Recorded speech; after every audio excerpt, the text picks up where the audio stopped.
اللهم إني أسألك علما نافعا.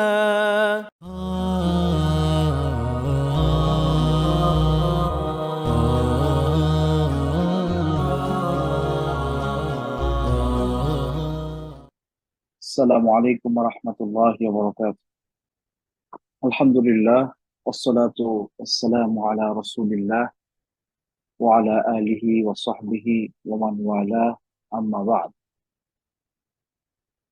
মহান আল্লাহ সুবহানাহু ওয়া তাআলার শুকরিয়া আদায় করছি যে রব্বুল আলামিন প্রতি সপ্তাহের ন্যায় আজকেও আমাদেরকে আমাদের সাপ্তাহিক দার্সে উপস্থিত হওয়ার তৌফিক দিয়েছেন, আলহামদুলিল্লাহ। সম্মানিত দিনী ভাই বোনেরা, আমরা আমাদের ধারাবাহিক আলোচনায় আজকে মুসা আলাইহিস সালাতু ওয়াস সালামের সাথে জাদুকরদের যেই চ্যালেঞ্জিং পরিস্থিতি তৈরি হয়েছিল এবং সেখানে আল্লাহ সুবহানাহু ওয়া তাআলা মুসা আলাইহিস সালাতু ওয়াস সালামকে বিজয়ী করেছিলেন এবং সত্যের পথে আসা মানুষদের কিভাবে আল্লাহ সুবহানাহু ওয়া তাআলা হেদায়েত দান করেন, সেই ঘটনা নিয়ে আজকে আমরা আলোচনা করব বিইذনিল্লাহি তাআলা। তো আমরা আলোচনা করেছিলাম গত পর্বে মুসা আলাইহিস সালাতু ওয়াস সালাম তিনি শুআইব আলাইহিস সালাম, তিনি আল্লাহর একজন খালেস বান্দা ছিলেন, তিনি নবী ছিলেন না। নবী শুআইব আলাইহিস সালাম নন, বরং অন্য কোন একজন ব্যক্তি, আল্লাহ তাকে রহম করুন, রাহিমাহুল্লাহ, তার মেয়েকে মুসা আলাইহিস সালাতু ওয়াস সালাম বিবাহ করেন এবং একটা লম্বা সময় তিনি মাদিয়ানে অবস্থান করেন এবং তিনি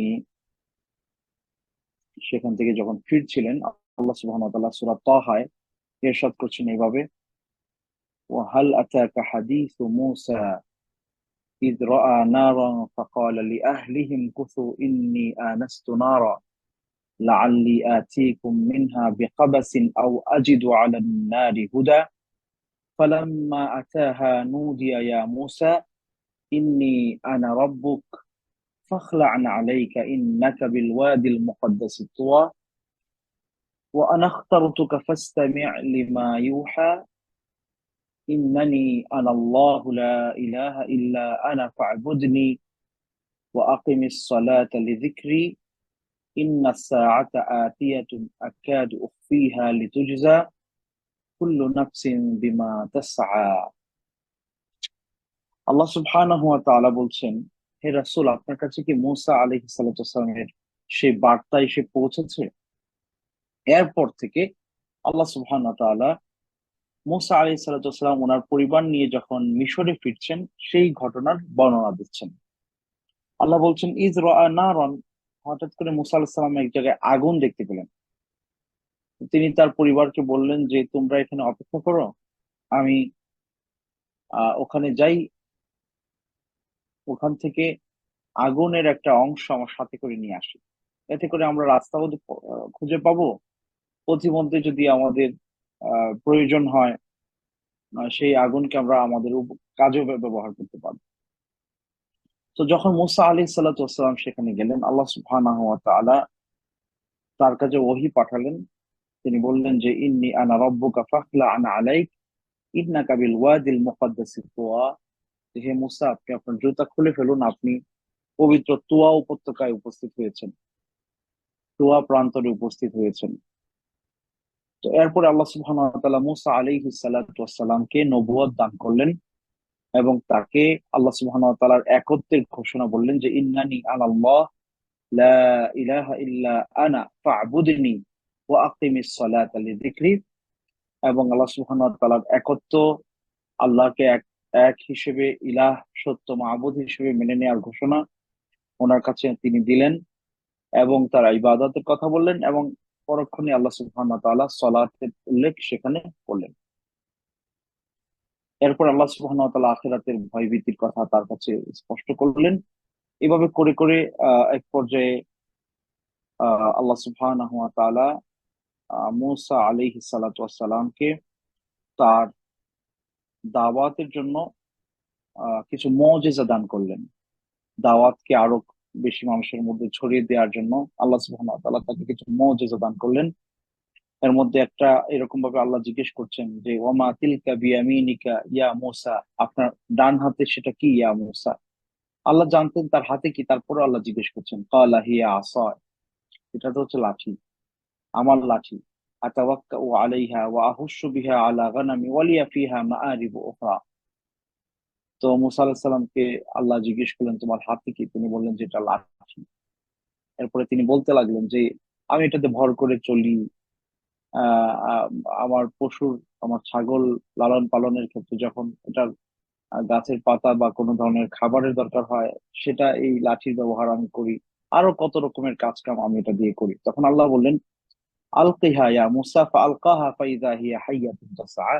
তো মুসা আলাইহিস সালাম যখন এই লাঠি আল্লাহ সুবহানাহু ওয়া তাআলার হুকুমে তিনি মাটিতে নিক্ষেপ করলেন, এবং সেটা বিশাল এক অজগর সাপ বা যে কোনো সাপ, বড় আকৃতির এক সাপ হয়ে গেল। তো মুসা আলাইহিস সালাতু ওয়াস সালাম এটা দেখে ভয় পেয়ে গেলেন।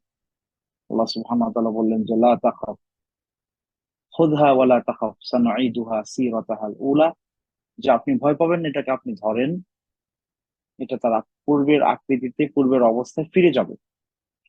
তো এটা ছিল মুসা আলাইহিস সালাতু ওয়াস সালামকে দেয়া একটি মুজিজা। এরপর আল্লাহ সুবহানাহু ওয়া তাআলা আহ, আহ, মুসা আলাইহিস সালাতু ওয়াস সালামের আগের ছোটকালের কিছু ঘটনা বর্ণনা করেন, যেগুলো আমরা আগে আলোচনা করেছি, কিভাবে ওনার মা ওনাকে নদীতে ভাসিয়ে দিলেন এবং আবার আল্লাহ সুবহানাহু ওয়া তাআলা তার কাছে, তার মায়ের কাছে তাকে ফিরিয়ে দিলেন। তো যখন আল্লাহ সুবহানাহু ওয়া তাআলা এক জায়গায় এসে বললেন যে ইযহাব আনতা ওয়া আখুকা বিআয়াতি ওয়া লা তানিয়া ফি যিকরি ইযহাবা ইলা ফিরআউনা ইন্নাহু তাগা ফাকুলা লাহু কাওলান লাইয়িনা লাআল্লাহু ইয়াতাযাক্কারু আও ইয়াখশা। আচ্ছা, এর আগে মুসা আলাইহিস সালাতু ওয়াস সালাম ফিরআউনের কাছে যাওয়ার জন্য যখন তাকে একা বললেন যে ইযহাব ইলা ফিরআউনা ইন্নাহু তাগা, তখন মুসা আলাইহিস সালাতু ওয়াস সালাম আল্লাহ সুবহানাহু ওয়া তাআলার কাছে দোয়া করলেন ক্বালা রাব্বি ইশরাহ লি সাদরি ওয়া ইয়াসসির লি আমরি ওয়াহলুল উকদাতাম মিন লিসানি ইয়াফকাহু কওলি ওয়াজআল লি ওয়াজিরাম মিন আহলি হারুন আখি উশদুদ বিহি আজরি ওয়া আশরিকহু ফি আমরি কাই নুসাব্বিহাকা কাসীরা ওয়া নাযকুরাকা কাসীরা ইন্নাকা কুনতা বিনা বাসীরা ক্বালা ক্বাদ উতীতা সু'লাকা ইয়া মূসা। আচ্ছা, এখান থেকে আমরা আসলে কয়েকটা গুরুত্বপূর্ণ বিষয় জানতে পারি। প্রথম কথা হচ্ছে আল্লাহ সুবহানাহু ওয়া তাআলা মূসা আলাইহিস সালামকে যে মুজিজা দান করেছেন সেটা অনেকটা আপনার অদ্ভুত ধরনের এক মুজিজা। ওনার হাতে আছে লাঠি, এটা জমিনে থ্রো করলে সেটা সাপ হয়ে যেত। তারপরে আপনার আহ, আরেক জায়গায় আল্লাহ সুবহানাহু ওয়া তাআলা বলছেন যে ওয়াদমুম ইয়াদাকা ইলা জাইবিকা তাখরুজ বাইদা, যে আপনি আপনার বক্ষের এই জায়গায় এভাবে হাত যদি ধরেন, সেখান থেকে আলো বিচ্ছুরিত হওয়ার মতো পরিস্থিতি তৈরি হবে।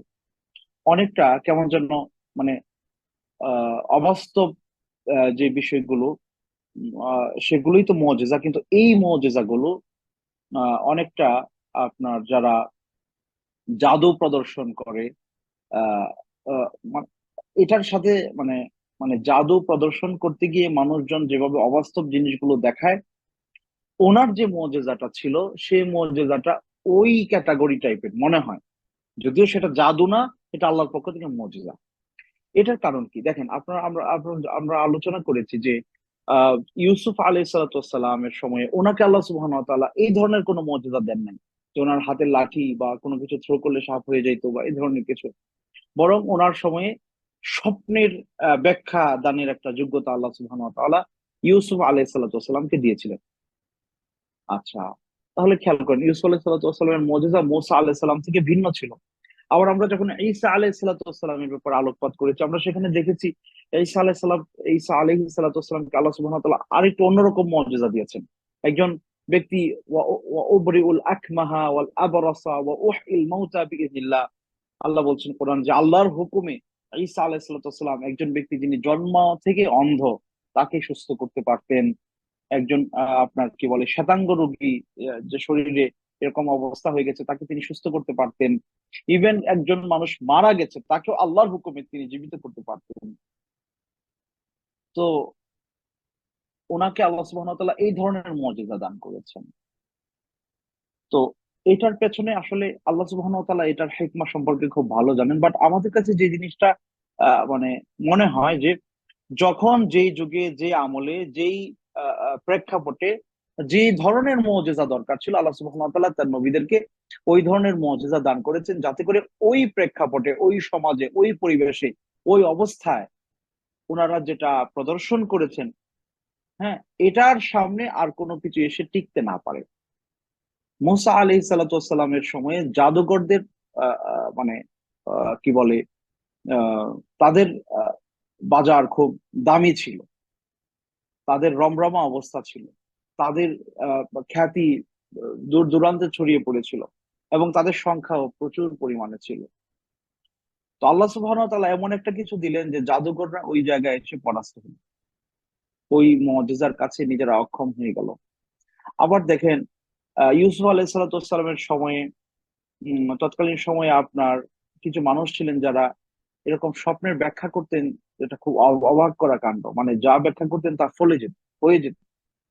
তো আল্লাহ সুবহানাহু ওয়া তাআলা ইউসুফ আলাইহিস সালাতু ওয়াস সালামকে এমন যোগ্যতা দান করলেন, যেখানে অন্যান্য সকল আহ কি বলে স্বপ্ন ব্যাখ্যাকারীরা ওনার কাছে সামনে এসে পরাস্ত হলো, বুঝতে পারলো যে না, এটা অন্য একটা বিষয়, যেটা আমাদের সামর্থ্যের বাইরে গিয়ে উনি যে ব্যাখ্যা দান করেন সেটা আমার সেই পর্যন্ত পৌঁছা আমাদের পক্ষে সম্ভব না। অনুরূপ ভাবে দেখেন, মোহাম্মদুর রাসূলুল্লাহ সাল্লাল্লাহু আলাইহি সাল্লামকে আল্লাহ সুবহানাহু ওয়া তাআলা এই ধরনের কোনো মুজিজা দেন নাই। আহ, আল্লাহ সুবহানাহু ওয়া তাআলা কোরআন রাসূল সাল্লাল্লাহু আলাইহি সাল্লামকে দিয়েছেন, এবং এই কোরআনটাই মুজিজা ছিল। রাসূল সাল্লাল্লাহু আলাইহি সাল্লাম তিনি নিজ হাতে লিখতে পারতেন না, নিজে দেখে পড়তে পারতেন না, কিন্তু সেই মানুষটা পবিত্র কোরআনের বাণী নিজ থেকে বলতেন, আহ, আহ, আহ, নিজেও পাঠ করতেন, তিলাওয়াত করতেন তাদের সামনে। তো একজন মানুষ যিনি 40 বছর পর্যন্ত আপনার কি বলে দেখে পড়তে জানেন না, হাতে লিখতে জানেন না, সেই মানুষটা এরকম সাহিত্যের সর্বোচ্চ অলংকার সম্পন্ন বক্তব্য কিভাবে পেশ করছেন, এটা তাদের কাছে অবাস্তব ছিল। এটাই ছিল রাসূল সাল্লাল্লাহু আলাইহি ওয়াসাল্লামের অনেক বড় মুজিজা, যে এটা উনি নিজ থেকে, মানে নিজের পক্ষ থেকে বলতেন না, আল্লাহর পক্ষ থেকে বলতেন। নিজের পক্ষ থেকে বলতেন না, আল্লাহর পক্ষ থেকে বলতেন। তো আহ, এবং আল্লাহ সুবহানাহু ওয়া তাআলা কোরআনের বিভিন্ন জায়গায় তাদেরকে চ্যালেঞ্জ করেছেন যে তোমরা যদি সত্যিকার অর্থেই মানে এই কোরআনটাকে বিশ্বাস না করো এবং এই ব্যাপারে সত্যবাদী হও, তাহলে ফাতু বিমিসলিম ফাতু বিমিসলিহা, এটার মতো নিয়ে আসো না, আরেকটা কিছু, এরকম কোন সূরা বা এরকম কোন আয়াত নিয়ে আসো। তো তারা পারে নাই সেটা। তো মূসা আলাইহিস সালামকে আল্লাহ সুবহানাহু ওয়া তাআলা এমন মুজিজা দান করেছিলেন, যখন ওই সময়ের মানুষেরা যারা জাদুবিদ্যায় পারদর্শী ছিল, কিন্তু আল্লাহ সুবহানাহু ওয়া তাআলা ওনাকে এমন একটা কিছু দান করলেন, যেখানে জাদুকররা তারা অনুভব করতে পেরেছিল এটা আসলে ভেলকিবাজি বা জাদুর কিছু না, এটা আল্লাহর পক্ষ থেকে এক অলৌকিক শক্তি। আচ্ছা, তো এরপরে যে বিষয়টা এখান থেকে আমরা শিখতে পারি, যখন আল্লাহ সুবহানাহু ওয়া তাআলা মূসা আলাইহিস সালামকে দাওয়াতের জন্য ফিরআউনের কাছে যেতে বললেন, নবী হওয়ার পরে, রাসূল হওয়ার পরে, তিনি তার নিজের অবস্থা খেয়াল করলেন, নিজের দাওয়াতি ময়দানে নিজের উপযুক্ততা নিজে নিজে আত্মসমালোচনা করলেন। তিনি নিজের দুর্বলতার দিকগুলো খুঁজে পেলেন। তিনি দেখলেন যে তার আহ নিজের ভেতরে নানান ধরনের দুর্বলতা রয়েছে। উনি ওনার আত্মসমালোচনা এই জিনিসগুলো ধরতে পারলেন। উনি বললেন যে রব্বি ইশরাহ লি সাদরি, হে আল্লাহ আপনি আমার বক্ষকে উন্মুক্ত করে দেন, আমার অন্তরকে দ্বীনের জন্য উন্মুক্ত করে দেন। ওয়াসসির লি আমরি, আমার কাজগুলোকে আপনি সহজ করেন। ওয়াহলুল উকদাতাম মিন লিসানি, আমার জিহ্বার জড়তা আপনি দূর করে দেন। ইয়াফকাহু কওলি, যাতে করে মানুষ আমার কথা ভালোভাবে বুঝতে পারে, শুনতে পারে।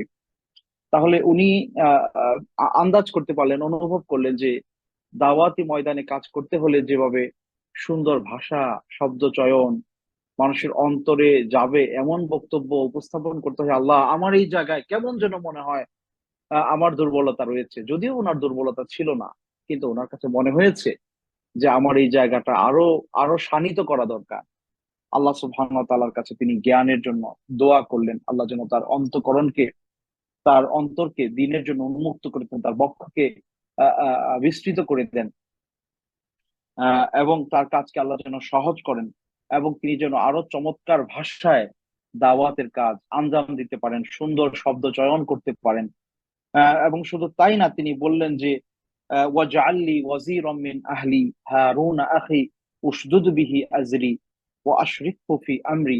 হে আল্লাহ, আপনি আমার আমার পরিবার থেকে আমাকে আরেকজন আমার বাহুকে শক্তিশালী করার জন্য, আমার ভাইকেও আপনি দ্বীনের জন্য, দাওয়াতের জন্য আপনি কবুল করেন, তাকেও নবী হিসেবে কবুল করেন। আরেক জায়গায় আছে হারুন হুয়া আফসাহু মিন্নি লিসানা, যে হারুন তিনি আমার চেয়ে আরো চমৎকার ভাষায় শব্দ চয়নে দাওয়াতের কাজ করতে পারবেন। তিনি আমার চেয়ে আরো সুস্পষ্ট ভাষী, আমার চেয়ে আরো মিষ্ট ভাষী, আমার চেয়ে আরো পরিষ্কার করে কথা বলতে পারে। তো তাকেও আমার সাথে আপনি যুক্ত করেন, যাতে করে কাই নুসাব্বিহাকা কাসীরা ওয়া নাযকুরাকা কাসীরা।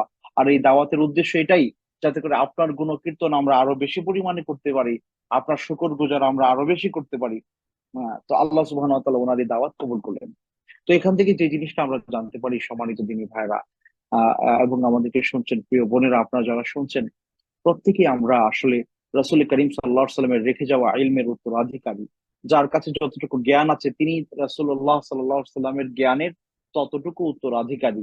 আল্লাহ রাসূল সাল্লাল্লাহু আলাইহি সাল্লাম বলেছেন, ওয়া ইন্নাল উলামা ওয়া ইন্নাল আম্বিয়া ওয়া ইন্নাল আম্বিয়া লাম ইউয়াররিসু দিনারান ওয়ালা দিরহামা ইন্নামা ওয়ারাসাতু আল ইলম। যে নবী রাসূলগণ তারা অর্থকড়ি, দিনার, দিরহাম, টাকা পয়সা এগুলো কোনো কিছু উত্তরাধিকার হিসেবে রেখে যান নাই। ইন্নামা ওয়ারাসু আল ইলম, তারা ইলম রেখে গেছেন। সুতরাং আল উলামা ওয়ারাসাতুল আম্বিয়া, জ্ঞানীরাই হচ্ছে, যার কাছে দ্বীনের নলেজ আছে, তারা রাসূল করিম সাল্লাল্লাহু আলাইহি ওয়াসাল্লামের উত্তরাধিকারী। সুতরাং এই উত্তরাধিকার সূত্রে প্রাপ্ত এই দায়িত্ব আদায় করা প্রত্যেকের তার অবস্থান অনুযায়ী, তার কাছে তার সামর্থ্য অনুযায়ী প্রত্যেকেরই দায়িত্ব। আপনার হয়তো এটা দায়িত্ব না, আপনি গোটা দুনিয়ার মানুষের কাছে ইসলামের বাণী পৌঁছে দিবেন, এটা আপনার দায়িত্ব না। কিন্তু আপনার নিজের জীবনে, আপনার পরিবারে, আপনার সারাউন্ডিংস এ যারা আছে তাদের মধ্যে দ্বীনের জ্ঞান আপনি যতটুকু জানেন অতটুকু পৌঁছে দেয়া, এটা আপনার দায়িত্ব, এটা আপনার নবীওয়ালা কাজ। এরপরে এই ব্যক্তি আস্তে আস্তে বাড়বে, যে যতটুকু পারবে আল্লাহর পথে দাওয়াতের ক্ষেত্রে সময় বাড়াবে, সময় বের করবে, এবং সেটা আহ, তার পরিসরটাকে আস্তে আস্তে আরো বৃহৎ পরিসরে পরিণত করবে। তো এই ক্ষেত্রে একজন মানুষকে যে কাজটা করতে হবে প্রথমেই, তা হচ্ছে দোয়ার অভ্যাস গড়ে তোলা। একজন দায়ীকে দায়ীর সবচেয়ে বড় গুণ হচ্ছে দোয়ার অভ্যাস তার মধ্যে থাকবে। দোয়া করা, যে কোনো কাজ করার আগে আল্লাহর কাছে তাওফিক কামনা করা, দোয়া করা যে হে আল্লাহ, আমি নগণ্য একজন ব্যক্তি, আমি অসহায় একজন ব্যক্তি, আমি মিসকিন, আমার কোনো যোগ্যতাই নাই, তারপরে আমার মনের মধ্যে আসে যে আমাকে দিয়ে কিছু দাওয়াতি কাজ করা দরকার। আল্লাহ, আপনি আমাকে দিয়ে কিছু দাওয়াতি কাজ করাবেন, এটা আমার মনে জাগে এবং আমি চাই খেলা আপনি আমাকে এই দাওয়াতের ময়দানে কবুল করেন। খেলা আমি যেন একজন দায়ী হিসেবে নবীওয়ালা এই কাজটুকু আঞ্জাম দিতে পারি, সেই তৌফিক আপনি আমাকে দান করেন। এই দোয়ার অভ্যাস আমাদের থাকতে হবে। আমাদের অনেকে দোয়ার অভ্যাস নেই, আমরা দোয়া করতে চাই না। আমরা নানান প্রস্তুতি নিচ্ছি, নানান ভাবে চেষ্টা করছি, কিন্তু দোয়ার জায়গাটা যে সর্বপ্রথমে আনা দরকার, এবং এটাই যে তাওফিকের সবচেয়ে বড় উৎস, এটাও আমরা অনেকে বুঝি না। তো মুসা আলাইহিস সালাম সেই কাজটা ভুলে যান নাই। আমরা আগেও দেখেছি, উনি যখন এই সেই দুই মেয়েকে সহযোগিতা করলেন এবং একটা ভালো কাজ সম্পন্ন করে উনি একাকী নির্জনে গিয়ে আল্লাহর কাছে বললেন যে রব্বি ইন্নী বিমা আনজালতা ইলাইয়া মিন খাইরিন ফাকির। হে আল্লাহ, আপনি যেই রহমত আমাকে দিবেন সেটার কাঙ্গাল আমি। হে আল্লাহ, আপনি আমাকে একটা সুযোগ আপনার হাতছাড়া করেন না। এই ওসিলায় আমার আমার জীবিকা, আমার থাকা, আমার নিরাপত্তার একটা ব্যবস্থা আল্লাহ আপনি করে দেন। আল্লাহ সেটা করে দিয়েছেন। তো এই জন্য আসলে দোয়ার কোনো বিকল্প নাই সকল কিছুর। এই জন্য বলা হয় আর দোয়া ও হুয়াল ইবাদা, দোয়াটাই আসলে মৌলিক ইবাদতের মূল জায়গাটা হচ্ছে দোয়া। এই জন্য আল্লাহ সুবহানাহু ওয়া তাআলার কাছে নিজেকে সঁপে দিয়ে সবসময় দোয়া করা, তাওফিক কামনা করা। এর পাশাপাশি জ্ঞান অর্জন করা, আল্লাহ সুবহানাহু ওয়া তাআলার কাছে জ্ঞান অর্জনের জন্য দোয়া করা, এবং জ্ঞান অর্জন করা দাওয়াতি কাজ শুরু করার সাথে সাথে। এরকম না যে আপনি আহ আহ, জ্ঞান অর্জন না করে মানুষকে আল্লাহর পথে ডাকবেন, এটা কঠিন। আপনি যদি আল্লাহর পথে মানুষকে আহ্বান করতে চান, আপনাকে জ্ঞান অর্জন করতে হবে। হালাল হারামের জ্ঞান আপনার থাকতে হবে। আপনার করণীয় বর্জনীয় ব্যাপারে জ্ঞান আপনি অর্জন করতে হবে। আল্লাহ সুবহানাহু ওয়া তাআলা কোরআনে বলেছেন যে তোমরা মানুষকে আহ্বান করো কিসের উপরে? যে বাসীরা সহকারে মানুষকে, বাসিরা মানে, বাসিরা মানে আপনার অন্তর্জ্ঞান, অন্তঃকরণে আপনার জ্ঞান থাকবে, অন্তর্দৃষ্টি আপনার আহ, আহ, আহ, আহ, মানে কি বলে শানিত থাকবে। আল্লাহ সুবহানাহু ওয়া তাআলার পথে আপনাকে মানুষকে আহ্বান করতে হবে আল্লাহর পথে জ্ঞান সহকারে। জ্ঞান আপনি যত বেশি অর্জন করবেন, আপনি মানুষের তত কাছে যেতে পারবেন, আপনার দাওয়াত মানুষের অন্তরে তত বেশি পৌঁছবে। এই জন্যে আহ জ্ঞান অর্জনে পিছপা হওয়ার সুযোগ নাই। মানে এটা বলা যাবে না যে জানি কম মানি বেশি, না, আমরা জানবো বেশি, মানারও চেষ্টা করব বেশি। আপনি যা জানবেন তা মানারও চেষ্টা করবেন, তাহলেই হলো। এটা বলার দরকার নাই যে জানি কম মানি বেশি, না। উদ্দেশ্য এই কথাটার যদিও ভালো, মানে আপনি, উদ্দেশ্য হচ্ছে আপনি যদ্দুরই জানেন তদ্দুরই মানেন। এরকম না যে আপনি অনেক জানেন কিন্তু কিছুই মানেন না, হয়তো উদ্দেশ্য এটা। কিন্তু আমরা বলবো আরেকটু ভালোভাবে যে আমরা জানবো বেশি, মানবো বেশি। আমরা জানবো বেশি, মানবো বেশি।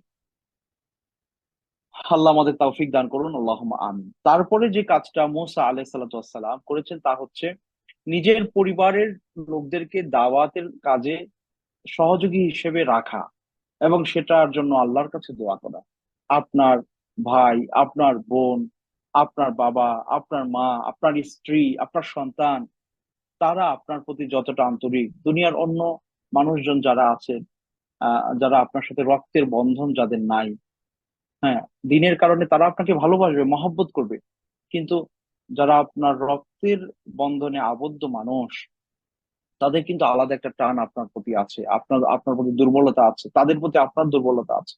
তো সেই মানুষগুলোকে যদি আপনি আপনার দাওয়াতের মিশনে যুক্ত করতে পারেন, তাহলে আপনি অনেক বেশি কাজ সহজে এগিয়ে নিতে পারবেন। অনেক সময় দেখা যায় অনেক দাঈ আল্লাহ আছেন যে ভালো কাজ করছেন, মাশাআল্লাহ, দিন প্রচারে সময় নিয়োগ করছেন, দিনের পর দিন, মাসের পর মাস দাওয়াতের কাজ করছেন, কিন্তু ওনার পরিবারের সেটার মানে শক্ত অবস্থা তৈরি হয় নাই। উনি বলেন যে এরা আসলে বিপথে আছে, এরা আসলে দিন মানতে রাজি না, এরা আসলে আল্লাহর পথে আসতে রাজি না, এরা আসলে আমার শত্রু ভাবাপন্ন হয়ে গেছে। এখানে আমাদের মাঝে মাঝে কিছু বাস্তবতা থাকে, অনেক সময় আমাদের দায়ও থাকে।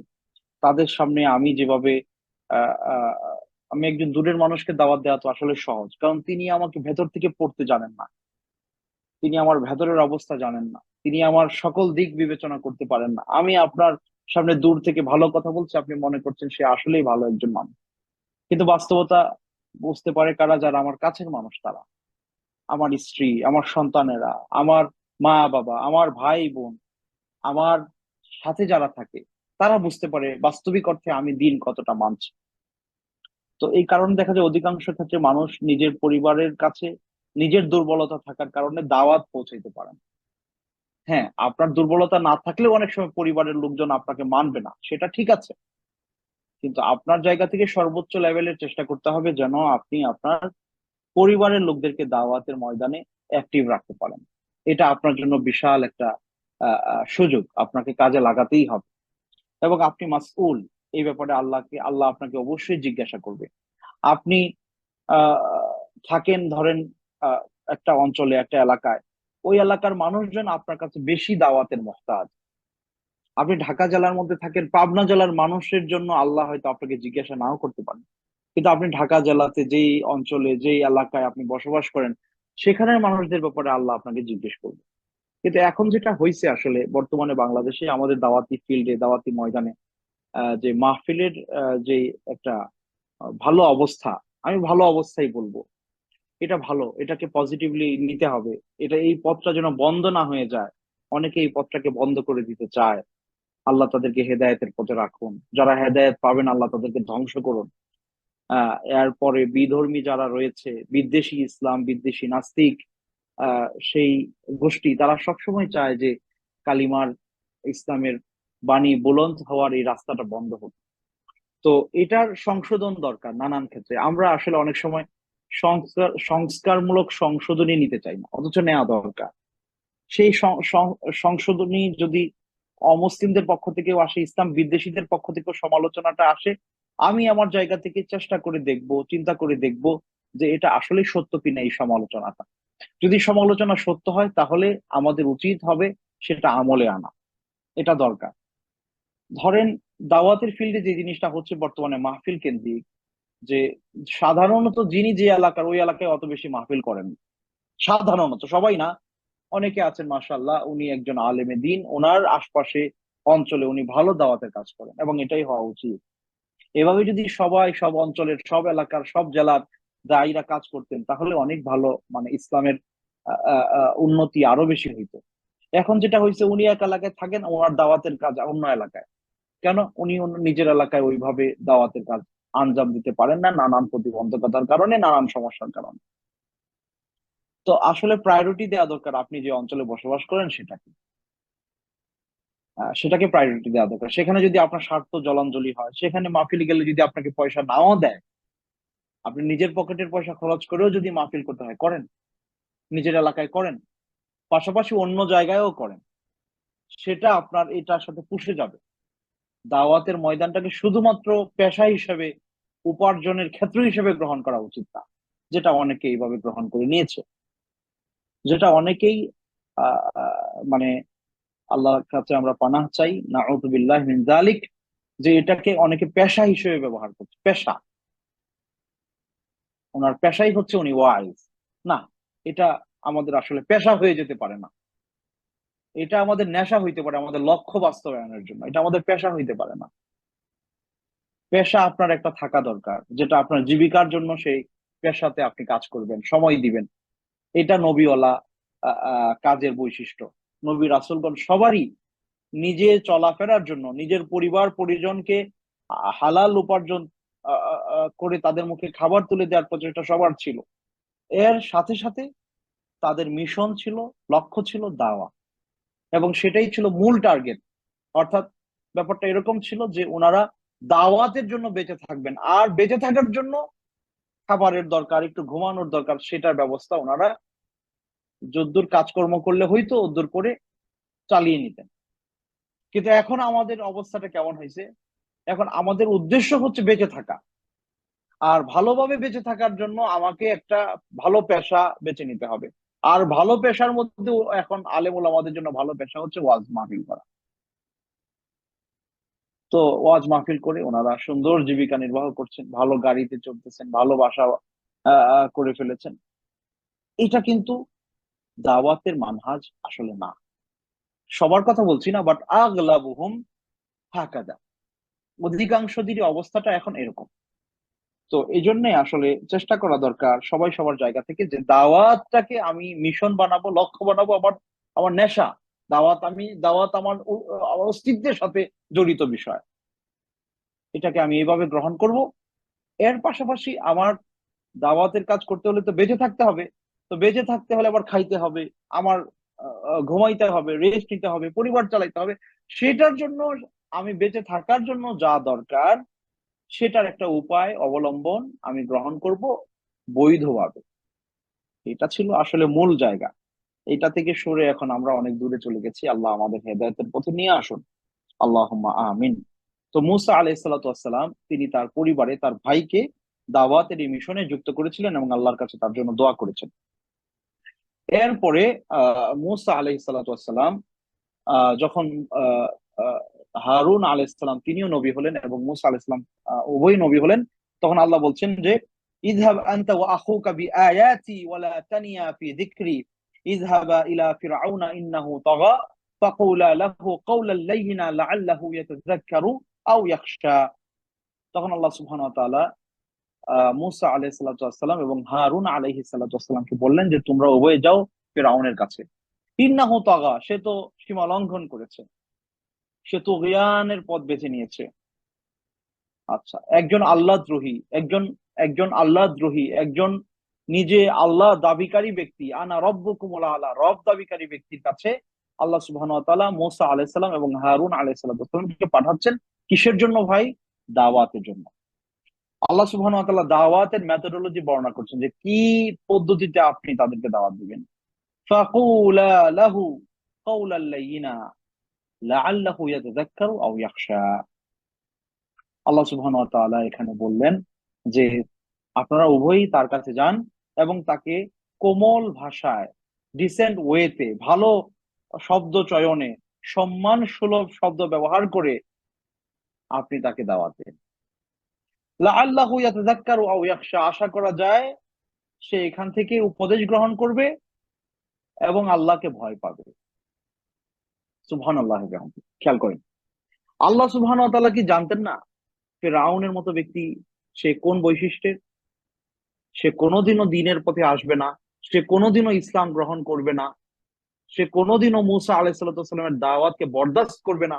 এই জ্ঞান আল্লাহর ছিল অবশ্যই। ওই ফেরাউনের ব্যাপারে আল্লাহ সুবহানাহু ওয়া তাআলা বলছেন যে দাওয়াতের কার্যক্রমটা তার কাছে গিয়ে শুরুটা আপনি কিভাবে করবেন? কোমল ভাষায়, কাওলাল লাইয়িনা, নরম ভাষায়, কোমল ভাষায়, ভদ্রতার সাথে, আন্তরিকতার সাথে, ভালোবাসার সাথে, নরম মেজাজে, কোমল স্বরে তাকে আপনি দাওয়াত দিবেন। এর ফায়দাটা কি? কোমল স্বরে দাওয়াত দিলে কি হবে? হয়তো হতে পারে, সম্ভাবনা আছে, নরম ভাষায় দাওয়াত দেওয়ার কারণে অনেক মানুষ তারা উপদেশটা গ্রহণ করেছে, অনেক মানুষ আল্লাহকে ভয় করে দ্বীনের পথে ফিরে আসছে।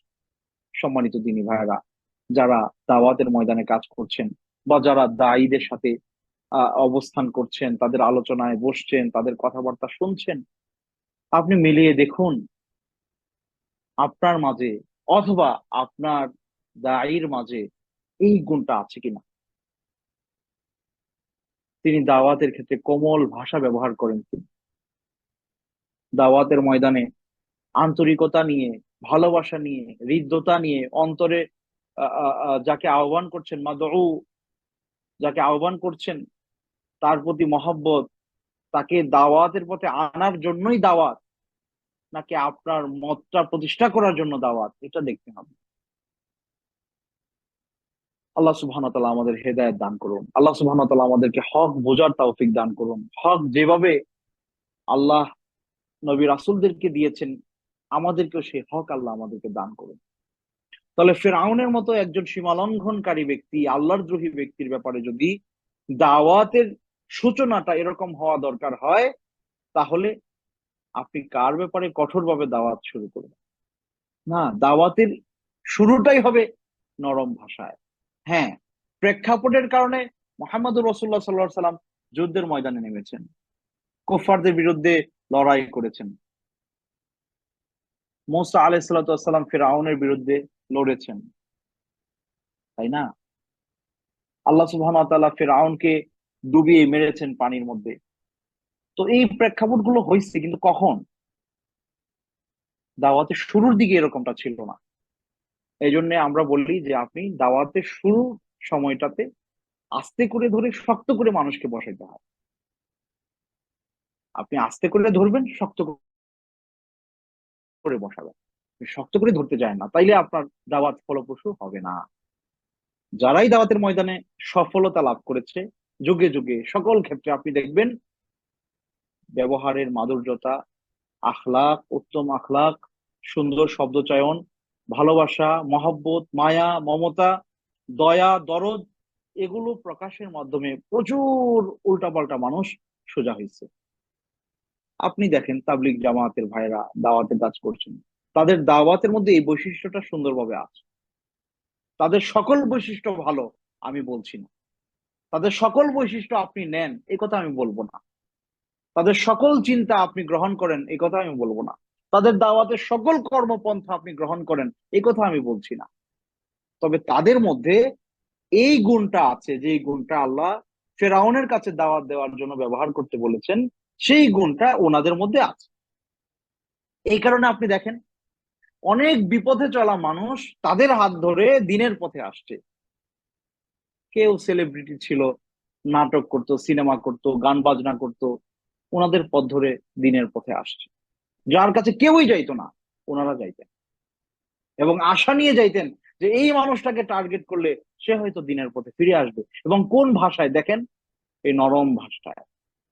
দেখেন, আপনি বাস্তবতা আপনার চোখের সামনে আছে, এটা অস্বীকারের কোনো সুযোগ নাই, কোনো সুযোগ নাই। এই বাস্তবতা অস্বীকারের কোনো সুযোগ কারোরই নাই। এখন আপনি বলবেন যে আপনি কি তাদের সাফাই গাইছেন না? তাদের ভালোটা আপনি বলতে অসুবিধা কি? তারা কি মুসলিম না?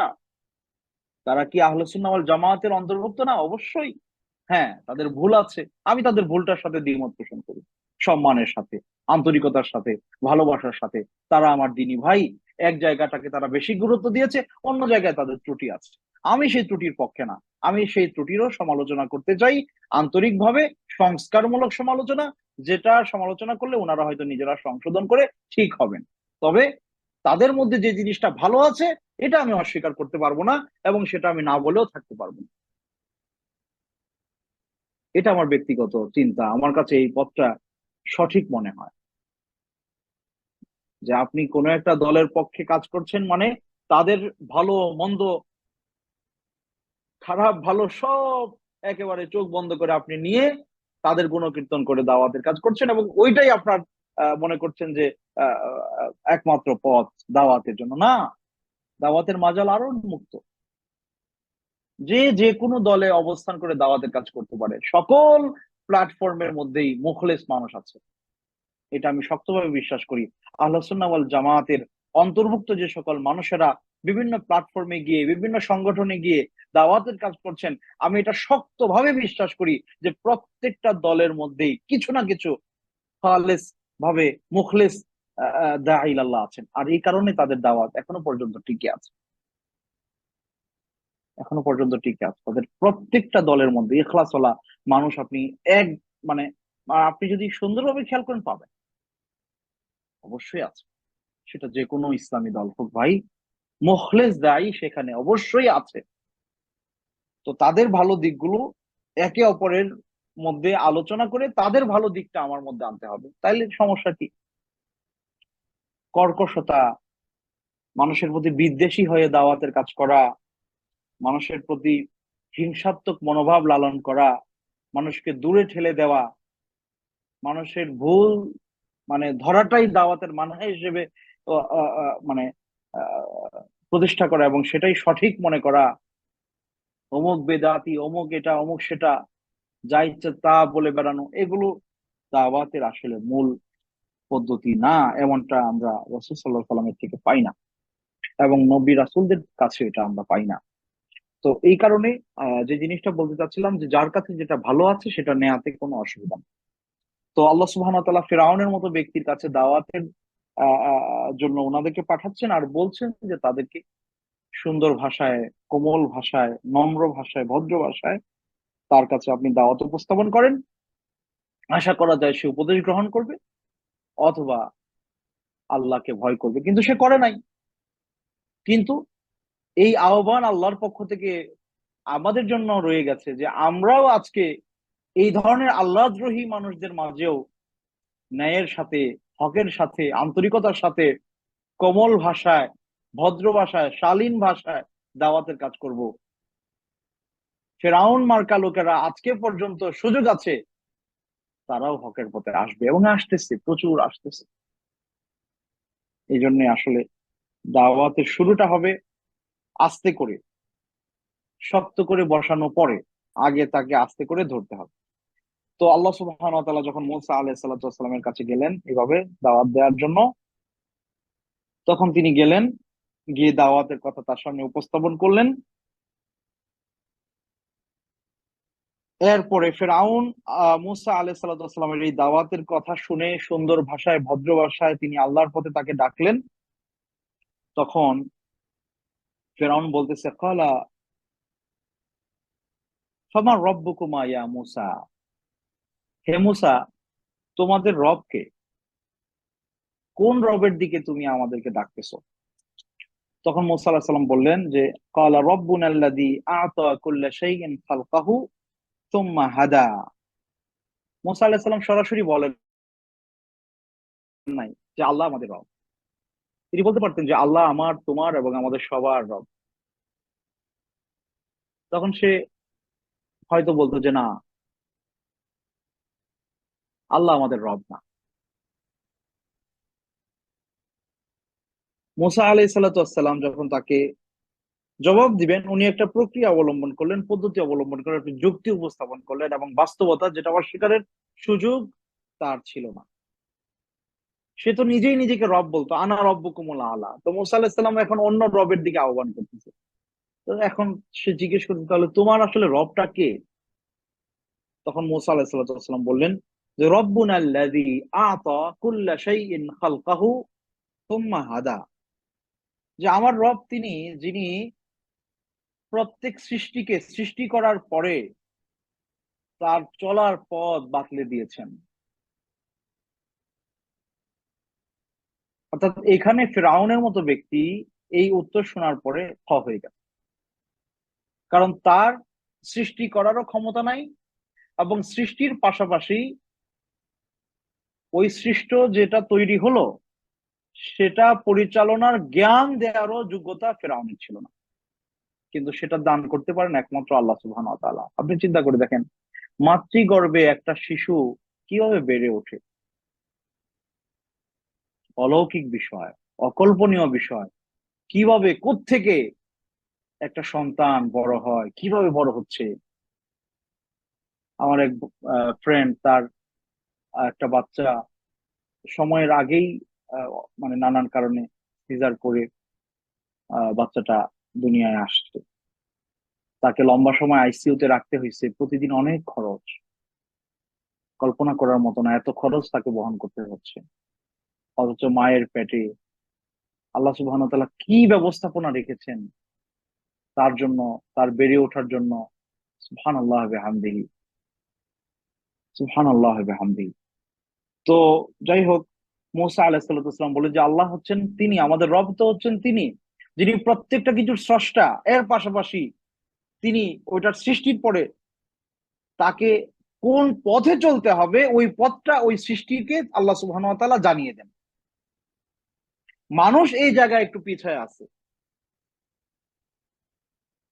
দেখবেন আপনি। সুবহানাল্লাহ বিহামদিহি, আল্লাহু আকবার, আল্লাহু আকবার। আমাদেরকে কেন পড়ে শিখতে হচ্ছে? মানে আমি যদি কোরআন না পড়ি, হাদিস না পড়ি, জ্ঞান অর্জন না করি, আমার জীবন চালাইতে পারবো না। কিন্তু অন্যান্য সৃষ্টিদের অবস্থা দেখেন তো। আচ্ছা, আমি আপনাদেরকে একটা এক্সাম্পল দিই, একটু মনোযোগ দিয়ে শুনেন। দুনিয়াতে যত পশু পাখি জন্ম লাভ করে, বিশেষ করে যারা যারা বুকের দুধ খায়, যে সকল পশুর সন্তানেরা যারা সন্তান জন্মদান করে, ডিম পারে না, তাদের সবাই তো স্তন্যপায়ী, তাই না? তো ধরেন একটা গরুর বাচ্চা বা ছাগলের বাচ্চা, হ্যাঁ, গরুর বাছুর বা ছাগলের বাচ্চা জন্মগ্রহণ করলো, বা কুকুর ছানা জন্মগ্রহণ করলো, দুইটা তিনটা চারটা পাঁচটা অনেকগুলো থাকে, তাই না? এগুলো জন্মগ্রহণ করার পরে এদেরকে কে শিখায় যে দুধ কোত্থেকে খাইতে হবে? মানে এই যে কুকুরের বাচ্চা, হ্যাঁ, এগুলো জন্মগ্রহণ করলো, এরপরে ওদেরকে কে বলে দেয় যে ওই জায়গায় গেলে তুমি দুধ পাবা? সুবহানাল্লাহ জান। এরা নিজেরা নিজেরা ওই পর্যন্ত গিয়ে সুন্দর করে দুধ খাইতেছে। ছাগলের বাচ্চা, গরুর বাছুর। আপনি বলবেন গরুর বাছুর তো দেখি যে মালিক সে এভাবে মুখে দেয়, তাহলে বন্য গরু যেগুলো আছে আপনার মনে করেন যে মানুষে পালে না, এই ধরনের কিছু বন জঙ্গলে যারা বসবাস করে, হিংস্র জন্তু জানোয়ার যারা মায়ের দুধ খায়, তাদেরকে কে শিখায় দেয়? আল্লাহ শিখিয়ে দেয়। কিন্তু মানব সন্তান জন্মগ্রহণের পরে তার মা যদি ওই বাচ্চার মুখে দুধ মানে রেডি করে না দেয়, ওই সন্তান কশ্চিন কালেও মায়ের বুকের দুধ খুঁজে পাবে না। অথচ মানুষ আশরাফুল মাখলুকাত বলি আমরা, তাই না? সৃষ্টির সেরা জীব। খেয়াল করে দেখেন মানে বিষয়টা। অন্যান্য যত পশু পাখি যারা পশু আছে, যাদের স্তন্যপায়ী প্রাণী, জন্মগ্রহণের পরে তাদের মায়েদের বুকের দুধ কোথায় আছে এটা জানানোর জন্য তাদেরকে দুনিয়ার কোন সৃষ্টির জ্ঞান দিতে হয় না। স্রষ্টার পক্ষ থেকে বাই ডিফল্ট ওইটা দেওয়া আছে তাদের কাছে, অটোমেটিক সে ওইখানে চলে যাবে এবং দুধ পান করবে। কিন্তু মানব সন্তান জন্মগ্রহণের পরে তার পক্ষে কোশ্চিন কালেও সম্ভব না মায়ের দুধ কোথায় আছে খুঁজে বের করে খাওয়া, যতক্ষণ না পর্যন্ত মা সে সন্তানের মুখে সেই খাবারটা তুলে দেয়, প্রস্তুত করে দেয়। আল্লাহু আকবার। এখান থেকে এই জিনিসটা বোঝা যায় যে মানুষ ছাড়া আল্লাহর অন্য যত সৃষ্টি আছে তারা আল্লাহর পক্ষ থেকে এমনিই জ্ঞান লাভ করা। তাদের জন্য আলাদা ওয়াহির প্রয়োজন নাই, আলাদা রেসালাতের প্রয়োজন নাই, তাদের জন্য আপনার নবীর প্রয়োজন নাই, রসুলের প্রয়োজন নাই, কিতাবের প্রয়োজন নাই, পথ প্রদর্শকের প্রয়োজন নাই। কিন্তু মানুষ এবং জিন, তাদের জন্য পথ প্রদর্শকের প্রয়োজন আছে, কিতাবের প্রয়োজন আছে, নেতার প্রয়োজন আছে, লিডারের প্রয়োজন আছে, পথ প্রদর্শকের প্রয়োজন আছে, দাঈ ইলাল্লাহর প্রয়োজন আছে, যিনি তাকে পথ দেখাবেন, ওই পথে সে সুন্দরভাবে চলবে। এবং সে পথে তাকে উঠিয়ে দেওয়ার পরে বাচ্চাকে মা যখন দুধ প্রস্তুত করে দেয়, মা কিন্তু বাচ্চাকে দুধ খাইয়ে দিতে পারে না ভাই, প্রস্তুত করে দিতে পারে। ওই দুধের বাচ্চা, ওই একদিন বয়স, তাকেও মা যখন তার মুখে দুধ প্রস্তুত করে দেয়, তখন সে চুষে চুষে তাকে নিজে খেতে হয়। তো একজন নবী, একজন রসুল, একজন দায়ী, একজন পথ প্রদর্শক আপনাকে সঠিক পথটা দেখায় দিবে, এরপরে ওই পথে আপনাকে চলতে হবে। এটা শিশুকাল থেকেই শুরু হয়। আল্লাহ সুবহানাহু ওয়া তাআলা আমাদেরকে এই বিষয়গুলো বোঝার তৌফিক দান করুন, আল্লাহুম্মা আমিন। তাহলে মূসা আলাইহিস সালাতু ওয়াস সালাম যখন ওনাকে এই কথা বললেন ফিরআউনকে, যে আমার রব তো তিনি, যিনি সৃষ্টি করার পরে এখানেই থেমে যান না, প্রত্যেককে তার পথ বাতলে দেন।